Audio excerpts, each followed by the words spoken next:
Good morning, ladies and gentlemen. A warm Republic Day wishes to each one of you. அனைவருக்கும் வணக்கம். குடியரசு தின வாழ்த்துக்கள். It's truly humbling. Yes, you can clap. குடியரசு தினம்.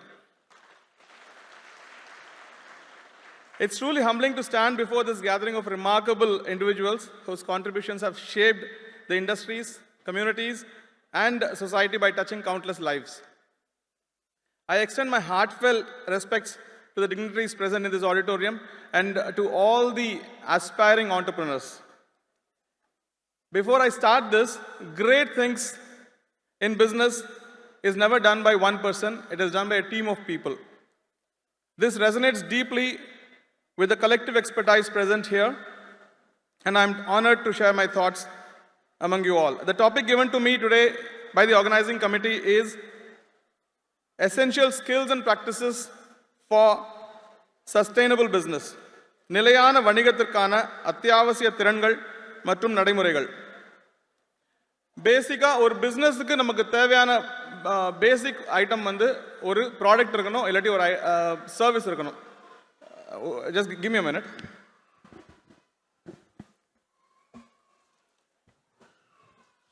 பிஸ்னஸுக்கு தேவையானது we have to have a product or idea or a marketing strategy or sales proposition, இதெல்லாம் இருக்கணும். ஆனால் நாங்கள் என்ன ஃபாலோ பண்ணுறோம் at LR Metal Parts, what we follow-ன்றதை பற்றி நான் உங்களுக்கு நான் சொல்கிறேன். In 1989, I joined the Indian Air Force in the category of air veteran. 2009 வரையில நான் இந்தியன் ஏர்ஃபோர்ஸில் ஒர்க் பண்ணேன். I was in the Kargil war. I participated in the operations Parakram. இந்த விஷயங்கள் எல்லாம் வந்து லைஃப் த்ரெட்டனிங் கண்டிஷன்ஸில் வந்து கிட்டத்தட்ட 6 மாத காலங்கள் வந்து டியூரிங் ஆப்ரேஷன்ஸ் பராக்கிரம் நாங்கள் வாழ்ந்திருக்கோம். அடுத்த நாள் உயிரோட எந்திரிப்போமா இல்லையான்ற அளவுக்கு கஷ்டப்பட்ட வாழ்க்கைகள் உண்டு. ஸோ அதெல்லாம் வந்து அந்த ட்ரைனிங் எல்லாம் வந்து என்னை நல்லா ஷேப்அப் பண்ணி 2009 வெளியில் வந்தப்போ என் கையில் வந்து 3 அப்பாயின்மெண்ட் ஆர்டர்ஸ் இருந்தது. Appointment orders from State Bank of India, Central Bank and Indian Bank. அது 3லேயும் ஜாயின் பண்ணாமல் ஒரு சின்ன மேனுஃபேக்சரிங் யூனிட்டில் ஜாயின் பண்ணேன் ஜென்ரல் மேனேஜராக. காரணம் என்னன்னா என்னோட விஷன் வந்து ரொம்ப பெருசாக இருந்தது. ஒரு சின்ன ஒரு பேங்க்கில் ஜாயின் பண்ணி நான் இன்னும் ஒரு GM ஆகிட்டு இருந்திருப்பாங்க. அது மட்டும் என்னோட விஷனாக இல்லாமல் நிறைய பேருக்கு வேலை வாய்ப்பு கொடுக்கணும், ஒரு இன்க்ளூசிவிட்டியோட ஒரு வேலை வாய்ப்பு கொடுக்கணுன்றதுக்காக ஒரு மேனுஃபேக்சரிங் யூனிட்டில் GM-ஆ ஜாயின் பண்ணேன். 3 வருஷம் அந்த கம்பெனியில் அயராமல் உழைத்தேன். அதுக்கப்புறம் 2012 ஒரு சின்ன மேனுஃபேக்சரிங் யூனிட் ஆரம்பித்தோம். அது என்னன்னா அந்த ப்ராடக்ட் வந்து ரொம்ப சாதாரணமான ஒரு product. Soda bottle caps, crown caps தயாரிக்கிற ஒரு கம்பெனி வந்து சேலுக்கு வந்தது. அதை டேக் ஓவர் பண்ணி அந்த கம்பெனி ஆரம்பித்தோம். அப்போ என்கிட்ட வந்து 4 பேர் வேலைக்கு இருந்தாங்க, என்ன சேர்ந்து 4 பேர் வேலைக்கு இருந்தோம். 4 பேர் வந்து அந்த சோடா பாட்டில் க்ரௌன்ஸை பற்றி நாங்கள் வந்து இன்னும் அதிகமாக கண்டுபிடிச்சி அதை வந்து ரொம்ப நார்மலான ஒரு ஐட்டமாக இருக்கே அப்படின்னு சொல்லி இதை எப்படி இம்ப்ரூவ் பண்ணலான்னு சொல்லி அதுக்குன்னு ஒரு ஸ்டாண்டர்ட் இருக்குது, ஜெர்மன் ஸ்டாண்டர்ட் DIN 6099 ஒரு ஸ்டாண்டர்ட் இருக்குது. அந்த ஸ்டாண்டர்டை வாங்கி எங்களோட மூடிகளை வந்து இன்னும் அதிகமாக பியூட்டிஃபுல்லாக குவாலிட்டி வைஸ் தயாரித்து நாங்கள் வந்து we could export it to Mozambique, Nepal, ஸ்ரீலங்காக்கெல்லாம் நாங்கள் எக்ஸ்போர்ட் பண்ண ஆரம்பித்தோம். அந்த 4 பேர் இருக்கும்போது நான் அவங்ககிட்ட சொல்லுவேன், இன்னொரு 10 வருஷத்தில் வந்து நம்மளோட டீம் வந்து 40க்கு மேலே இருக்கணும். நம்ம வந்து வித்தியாசமான பொருட்கள் தயாரிக்க போகிறோம், ஏவியேஷனுக்கான பார்ட்ஸ் பண்ண போகிறோம், ஆட்டோமோட்டிவ் காம்பனன்ட்ஸ் பண்ண போகிறோன்னு சொல்கிறப்ப அந்த 4 பேரில் சில பேருக்கு வந்து என்னோட விஷன் மேலே நம்பிக்கை இல்லாமல் இருந்தது.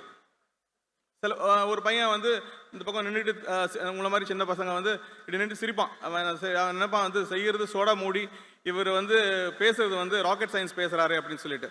ஒரு லீடரோட விஷன் வந்து அன்றைக்கி தான் ஃபர்ஸ்ட் லெசன் எனக்கு கிடைச்சிது. ஒரு லீடரோட விஷன் வந்து ஜஸ்ட் வாய் வார்த்தையாக இருக்கக்கூடாது, அந்த விஷன் வந்து கன்விக்ஷனோட நம்ம டீமுக்கு போகணும். கன்விக்ஷன்ன்றது உங்கள் விஷனில் உங்களுக்கு எவ்வளோ உறுதி இருக்குன்றதை வந்து நீங்கள் உங்கள் டீமுக்கு நீங்கள் சரியாக புரிய வைக்கலன்னு சொன்னால் அந்த விஷன் வந்து வெறும் ட்ரீமாகவே இருந்துடும். ஸோ அதுதான் என்னோட first lesson. Always sell your dreams to your team with conviction. உங்கள் விஷனில் ஒரு உறுதி இருக்க வேண்டும். அந்த உறுதி வந்து கண்டிப்பாக அவங்களுக்கு கிளியராக புரியணும். அப்போ தான் வந்து அவங்க உங்கள் மேலே நம்பிக்கை வரும். இன்றைக்கி வந்து கிட்டத்தட்ட 12 வருஷம் ஆகுது இந்த கம்பெனி ஆரம்பித்து. இன்றைக்கி நாங்கள் தயாரிக்க பொருட்கள் வந்து விமானங்கள், ஹிந்துஸ்தான் ஏரோநாட்டிக்ஸ் லிமிடெட்க்கு சுகாய் 30 போர் விமானங்களுக்கான பார்ட்ஸ் தயாரிக்கிறோம். Mi-17 ஹெலிகாப்டர்ஸ், தேங்க்யூ, Mi-17 ஹெலிகாப்டர்ஸுக்கான பார்ட்ஸ் நாங்கள் தயாரிக்கிறோம். அசோக் லேலேண்ட், ராயல் என்ஃபீல்டோட எலக்ட்ரிக் வெஹிக்கிள் வரப்போகுது, இவி வரப்போகுது, உங்களுக்கு எல்லாரும் கேள்விப்பட்டிருப்பீங்க, நியூஸில் பார்த்துருப்பீங்க. அவங்களுக்கான பெரிய லெவலில் R&D ஆக்டிவிட்டீஸ் நாங்கள் பண்ணிகிட்டு இருக்கோம். அசோக் லேலண்டோட சப்சிடியரிஸ்க்கு வந்து நாங்கள் இம்போர்ட் சப்ஸ்டியூட்ஸ் பண்ணிகிட்டு இருக்கோம். ஸோ இம்போர்ட் சப்ஸ்டியூட்ஸ்னால் எப்படின்னா, அவங்க இதுவரையிலும் ஜெர்மனிலேருந்து சுவிட்சர்லாண்ட்லேருந்து சில பார்ட்ஸ் வந்து இம்போர்ட் பண்ணிகிட்டு இருக்காங்க. அந்த விஷயத்தை நம்மளால் ஏன் பண்ண முடியாது அப்படின்னு சொல்லி அந்த சாம்பிள்ஸை வாங்கி அதை ரிவர்ஸ் இன்ஜினியரிங் பண்ணி ரீஇன்ஜினியரிங் பண்ணி இன்றைக்கி வந்து அவங்க இம்போர்ட் பண்ணுற குவாலிட்டியோட பெட்டர் குவாலிட்டியாக நாங்கள் கொடுத்துட்டு இருக்கோம். அதனால் வந்து எல்ஆர் மெட்டல் பார்ட்ஸ் வந்து நெக்ஸ்ட் லெவலுக்கு ரொம்ப வேகமாக வளர்ந்துக்கிட்டு இருக்கு. இதெல்லாம் எங்களால் எப்படி பண்ண முடியுது அப்படின்றத வந்து இந்த அந்த இந்த 12 வருஷங்களில் ஒரு 4 எம்ப்ளாயிலேருந்து இன்றைக்கி கிட்டத்தட்ட 60 எம்ப்ளாய்க்கு மேலே நாங்கள் இருக்கிறோம். இது எப்படி பண்ண முடிஞ்சது, இதுக்கு நாங்கள் என்னென்ன பேசிக்ஸ் ஃபாலோ பண்ணோம் அப்படின்றத நான் உங்களுக்கு சொல்கிறேன். We focus on customer centric solutions. கஸ்டமருக்கு வந்து அவங்க ஒரு டிராயிங் கொடுக்குறாங்க, அவங்க ஒரு ப்ராடக்ட் கேட்குறாங்க, இல்லை ஒரு சர்வீஸ் கேட்குறாங்க, அது மட்டும் அவங்களுக்கு தேவையில்லை. அவங்களுக்கு என்ன மாதிரி நீங்கள் எக்ஸ்பீரியன்ஸ் கொடுக்க போகிறீங்க, அவங்களோட ப்ராப்ளமை நீங்கள் எப்படி புரிஞ்சுக்கிட்டு அவங்களுக்கு வந்து நீங்கள் ஒரு சொல்யூஷன் கொடுக்க போகிறீங்க. So we have always focused on providing 100% solution to the customer. So we call this as pinpoint the customer's pain point. Every customer will have a pain or a challenge or a problem. Rather than just supplying him வெறும் ஒரு பொருளையோ ஒரு சர்வீஸையோ நீங்கள் கொடுக்கறத விட அவங்களுக்கு என்ன தேவைன்றதை புரிஞ்சு அதுக்கு ஒரு சொல்யூஷன் கொடுத்தீங்கன்னா நீங்கள் வந்து you earn a customer for lifetime. Second point, what we do is we build a robust relationship with the customer. கஸ்டமருக்கு தேவையான விஷயங்கள் வந்து சரியான குறித்த நேரத்தில் நம்ம சொன்ன நேரத்தில் நம்ம என்ன பொருள் நம்ம கொடுக்குறோம்னு சொல்லியிருக்கோமோ அந்த குறித்த நேரத்தில் அவங்களுக்கு கொடுத்தாக வேண்டும். ரெண்டாவது, அவங்க எதிர்பார்க்குற குவாலிட்டியோட பெட்டரான குவாலிட்டியில் நம்ம எப்போ அவங்களுக்கு ப்ராடக்ட்ஸ் கொடுக்க ஆரம்பிக்கிறோமோ அவங்களுக்கு நம்ம மேலே இருக்கிற நம்பிக்கை வந்து நெக்ஸ்ட் லெவல் போகும். அதே மாதிரி அதுக்கப்புறம் அவங்க வந்து நம்மளை ரெஃபர் பண்ணுவாங்க வேறு கஸ்டமர்ஸுக்கு. நான் ஜஸ்ட் ஒரு சின்ன ஒரு மேனுஃபேக்சரிங் யூனிட்டுக்கு நான் வந்து ஒரு சின்ன கஸ்டமருக்கு மஹிந்திரா சிட்டியில் ஒரு காம்பனன்ட் கொடுக்க ஆரம்பித்தேன். அவங்க வந்து they were so satisfied with our service, they were so satisfied with our communication, they were so satisfied with our quality that they referred us to நிறைய பெரிய பெரிய கஸ்டமர்ஸுக்கு அவங்க தான் ரெஃபர் பண்ணியிருக்காங்க எங்களை. So thirdly, we always indulge in a dialogue with the customers. அதாவது sir, நாங்கள் இந்த பொருள் உங்களுக்கு தயாரித்து கொடுத்துருக்கோம், இந்த பொருள் வந்து இன்னும் மேன்மைப்படுத்துறதுக்கு என்ன பண்ணலாம், உங்ககிட்ட ஏதாவது ஐடியாஸ் இருக்கா அப்படின்றத வந்து ஜென்ரலி நிறைய பேர் அது பண்ண மாட்டாங்க. நாங்கள் போய் உட்காந்து அவங்க லேபில் உட்காந்து அவங்க கூட உட்காந்து இதை இன்னும் எப்படி இம்ப்ரூவைஸ் பண்ணலாம். ஜெர்மனிக்காரன் ஒன்று பண்ணி கொடுத்தான், சுவிட்சர்லாண்ட்காரன் ஒன்று பண்ணி கொடுத்தான், அதை நம்ம வந்து அப்படியே வாங்கி நம்ம வண்டியில் பொறுத்துறதோட இதை இன்னும் எப்படி இம்ப்ரூவ் பண்ணலாம். இன்னும் இம்ப்ரூவ் பண்ணும்போது என்ன ஆகும், காஸ்ட் எஃபிஷியன்சி கிடைக்கும் நம்மளுக்கு, இன்னும் ப்ரொடக்ஷன் ப்ராசஸ் எஃபிஷியன்சியும் வரும். ஸோ அவங்க என்னென்ன பாயிண்ட்ஸ் கொடுக்குறாங்களோ ஜென்ரலி அதை வாங்கி அவங்களுக்கே அந்த கிராட்டிடியூடோட இந்த விஷயங்களை வந்து இம்ப்ளிமெண்ட் பண்ணி நாங்கள் வந்து ப்ராடக்ட்ஸை இம்ப்ரூவ் பண்ணுறோம். Second point, first I spoke about focus on customer centric solutions. Second வந்து we maintain operation excellence. Operation எக்ஸலன்ஸ்க்கு நிறைய ஃபேசட்ஸ் இருக்குது. அதாவது ஒரு பொருளை தயாரிக்கிறதுக்கு அது உங்களோட ப்ராடக்ட்டோ இல்லை சர்வீஸோ அதுக்கு வந்து you can spend only a set amount of money and time. But அதை விட்டுட்டு நம்ம வந்து அதுக்கு எக்ஸ்ட்ராவாக செலவு பண்ணோம்னா அது ஓவர் இன்ஜினியரிங் ஆகிடும், லாஸில் போய் முடியும் நம்மளுக்கு. ஸோ அதில் முக்கியமான விஷயம் வந்து we have to implement efficient processes. நீங்கள் வந்து இப்போது புதுசாக தொழில் தொடங்கலாம்னு நினச்சிட்டு இருக்கிற யங்ஸ்டர்ஸுக்கு நான் சொல்கிறேன், உங்கள்கிட்ட வந்து நீங்கள் 4 பேர் இருக்கிற கம்பெனியில் வந்து சிஸ்டமும் கல்ச்சரும் இருந்ததுன்னா நீங்கள் ஒரு வேர்ல்ட் கிளாஸ் கம்பெனியாக பிஹேவ் பண்ண முடியும், இருக்க முடியும். ஆனால் அதே 400 பேர் இருக்க கம்பெனியில் ஒரு சிஸ்டமோ ஒரு கல்ச்சரோ ஒரு வேல்யூ சிஸ்டமோ இல்லைன்னு சொன்னால் அது ஒரு கேஆட்டிக் கம்பெனி ஆகிடும். So you have to always plan in implementing systems and culture and value system right at the beginning. So process excellence, operational எக்ஸலன்ஸுக்கு வந்து முக்கியமான விஷயம் லீன் மேனேஜ்மெண்ட். லீன் மேனேஜ்மெண்ட்டுன்னா நீங்கள்லாம் கேள்விப்பட்டிருப்பீங்க, கரெக்டான பொருளை கரெக்டான நேரத்தில் கரெக்டான குவான்டிட்டியில் நம்ம வாங்கணும். அது ரா மெட்டீரியலாக இருக்கட்டும். என்னோட மேனுஃபேக்சரிங் இண்டஸ்ட்ரி வச்சு நான் சொல்கிறேன், கரெக்டான குவான்டிட்டி ஆஃப் ரா மெட்டீரியல் கரெக்டான டைமில் குறித்த நேரத்தில் தான் உள்ளே வர வேண்டும், ஃபேக்ட்ரிக்குள்ளே வரணும்.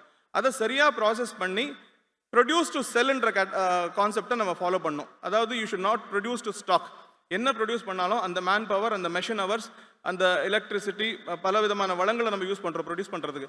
அதை வந்து நம்ம we should never produce to stock. இதை மைண்டில் நீங்கள் கண்டிப்பாக கிளியராக வச்சுக்கணும். Continual improvement is a process which will take you towards process excellence. Process excellence அப்படின்னா என்னன்னா, ஒரு விஷயத்தை நம்ம தயாரிச்சுக்கிட்டு இருக்கோம், ஒரு காம்பனண்ட்டை நம்ம தயாரிக்கிறோம், அதுக்கு இவ்வளோ டைம் ஆகுது, இந்த எக்யூப்மெண்ட்ஸ் யூஸ் பண்ணுறோம் அப்படின்றத நம்ம எப்பயுமே வந்து ஸ்டாண்டர்டைஸ் பண்ணிடக்கூடாது. அதை வந்து இன்னும் கொஞ்சம் எப்படி பெட்டராக பண்ணலாம் அப்படின்னு சொல்லிட்டு ஒரு மந்த்லி ரிவ்யூ மீட்டிங்ஸ் கண்டிப்பாக இருக்கணும். அது எங்ககிட்ட இருக்குது. லாஸ்ட் வீக் நாங்கள் ஒரு மீட்டிங் போட்டோம். அதில் வந்து ஒரு காம்பனண்ட் வந்து அதில் வந்து 10 செகண்ட்ஸ் சேவ் பண்ணால் என்ன ஆகும் அப்படின்னு ஜஸ்ட் ஒரு கேள்வி நான் அப்படி போட்டேன். என்னோட குவாலிட்டி இன்ஜினியர்ஸ், ப்ராசஸ் இன்ஜினியர்ஸ் இவங்கெல்லாம் அவங்களுக்குள்ளே ஒரு டிபேட் மாதிரி வச்சு we came out with a figure. ஆமாம் சார், 10 செகண்ட்ஸ் சேவ் பண்ண முடியும்.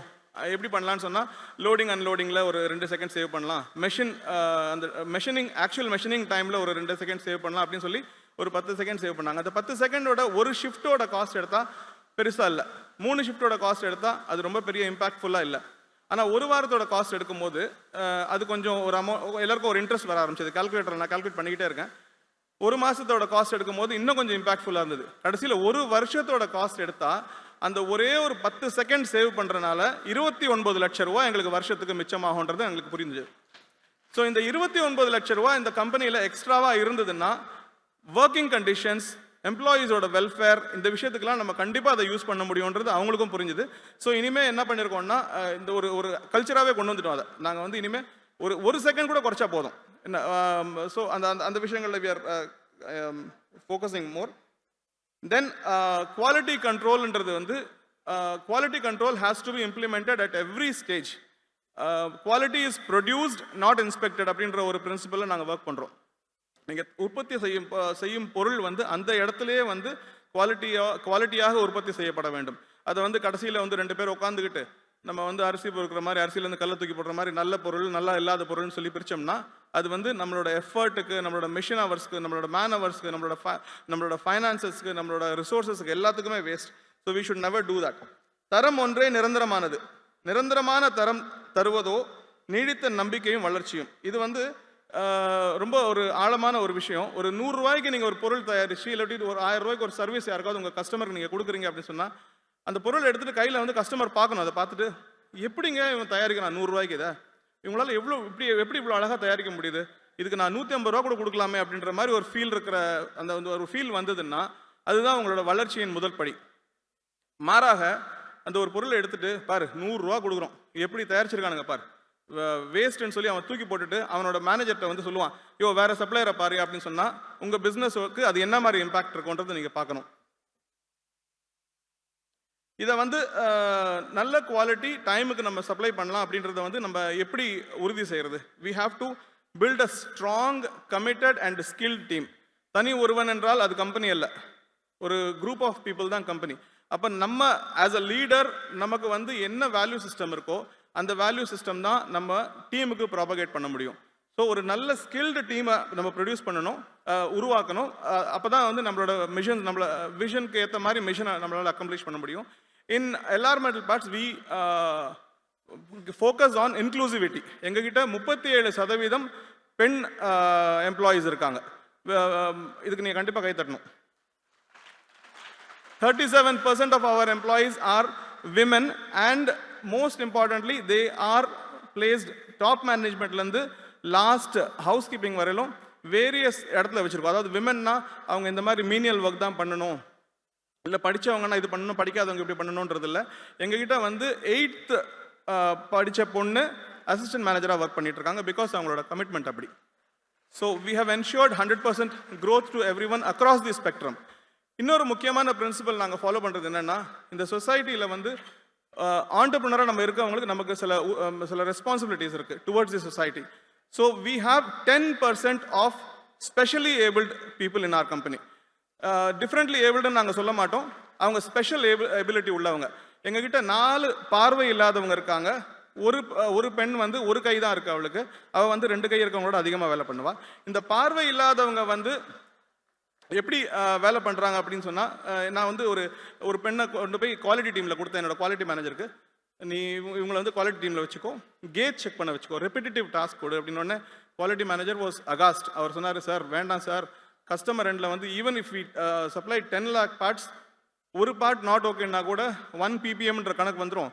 ஸோ அது வேண்டாம் சார் அப்படின்னாரு. நான் வந்துட்டு ரிக்வஸ்ட் பண்ணேன் என்னோட மேனேஜர்கிட்ட, தம்பி 1 மாதம் மட்டும் ட்ரை பண்ண இந்த பொண்ணை, நீ வந்து ஒரு வேலை கொடு, அவளுக்கு கண்ணு தெரியல ஆனால் MA படிச்சிருக்கா, அவளுக்கு சில விஷயங்கள் தெரியும், நீ வந்து 1 மாதம் ட்ரை பண்ணு சொன்னேன். இப்போது கிட்டத்தட்ட 1.5 வருஷம் ஆயிடுச்சு. என்னோட குவாலிட்டி மேனேஜருக்கு திருப்பி வரவே இல்லை, அவளை வாபஸ் எடுத்துக்கோன்னு சொல்லிட்டு. நேற்று வந்து அவர் சொல்கிறாரு, சார் எனக்கு இன்னும் 2 பேர் இவங்கள மாதிரி கொடுத்தீங்கன்னா நம்மளோட குவாலிட்டி வந்து இன்னும் இம்ப்ரூவ் பண்ண முடியும் அப்படின்னு சொல்கிறாங்க. ஒரு சகோதரர் இருக்கார் பாண்டியன்னு சொல்லிட்டு, அவருக்கு 2 கண்ணும் தெரியாது. அவரை வந்து ஒரு சின்ன ஒரு ட்ரில்லிங் ஆப்ரேஷனுக்காக வச்சுருந்தோம். அவர்கிட்ட நான் வந்து கேட்டேன், பாண்டியன் இந்த விஷயமே எவ்வளோ நாள் பண்ணிகிட்டு இருப்பீங்க, சிஎன்சி மெஷின் ஓட்டுறீங்களான்னு கேட்டேன். சார் நீங்கள் சொல்லிக் கொடுத்தா ஓட்டுறேன் அப்படின்னாரு. ஸோ உடனே என்னோட ப்ரொடக்ஷன் மேனேஜர் சொல்கிறாரு, சார் அதெல்லாம் ரிஸ்க்கு சார், வேண்டாம் சார், அவங்க எதாவது கை விட்டுருவாங்க அப்படின்னாரு. நான் சொன்னேன், அவங்களால முடியும் முடியாதுன்றது அவங்க சொல்லட்டும், அவங்களால முடியாதுன்றது நம்ம சொல்கிறதுக்கு நம்மளுக்கு எந்த உரிமையும் கிடையாது. இன்றைக்கி பாண்டியன் வந்து ஒரு சராசரி மனுஷனால, நார்மல் ஆப்ரேட்டர்னால 480 பார்ட் ஒரு ஷிஃப்ட்டுக்கு ஓட்ட முடியுது. பாண்டியன் 535 பார்ட் போடுறாரு.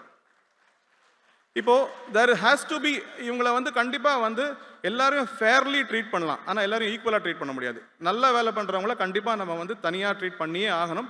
பாண்டியனோட சேலரி நார்மலாக ஒர்க் பண்ணுறவங்களோட அதிகமாக இருக்குது எங்கள் கம்பெனியில். இப்போ finally encouragement and collaboration and ownership நம்ம கண்டிப்பாக எல்லாரும் இன்வால்வ் பண்ணி ஆகணும். இன்க்ளூசிவிட்டி பற்றி நான் பேசிட்டேன். எல்லார் வளர்ந்தார் எல்லாரும் வளருவோன்றத ஒரு கான்செப்ட் வந்து மைண்டில் எல்லாருக்கும் ஸ்ட்ராங்காக இருக்குது. போன 12 வருஷமாக வேலை பண்ணுறவங்களும் எங்கள் கிட்ட இருக்காங்க. ஸ்டார்டிங்கில் சிரித்தவங்களும் எங்கள் கூட இருக்காங்க. இப்போ வந்து அவங்களுக்கு நம்பிக்கை வந்துருச்சு, எங்களை வந்து ஒரு மரியாதையோடு தான் பார்க்குறாங்க. Good people help good organisation to grow big. Good organisation has the responsibility to make its people grow big. Finally, நான் சொன்ன மாதிரி, if I am alone, I am not a company. But if a group of people are bound by a shared purpose or a dream, it is called a company. Mr. Ratan Tata says, if you want to walk fast, walk alone. If you want to walk far, walk together. முதல்ல போட்டு பேங்க்கில் கடன் வாங்கி இல்லை நம்ம வீட்டிலேருந்து கடன் வாங்கி முதல் போட்டு ஒரு பிஸ்னஸ் ஆரம்பித்தா நம்ம பேர் முதலாளின்னு சொல்கிறாங்க. என்னை பொறுத்தவரையிலும் முதலாளி என்பவன் ஒரு நிறுவனத்தின் முதல் தொழிலாளி, அவனே முதன்மையான தொழிலாளியாகவும் இருக்க வேண்டும். Finally, I'll close with one thing about entrepreneurship. Entrepreneurship is living a few years of your life like most people won't, so that you can spend the rest of your life like most people can't. Thank you. Jai Hind.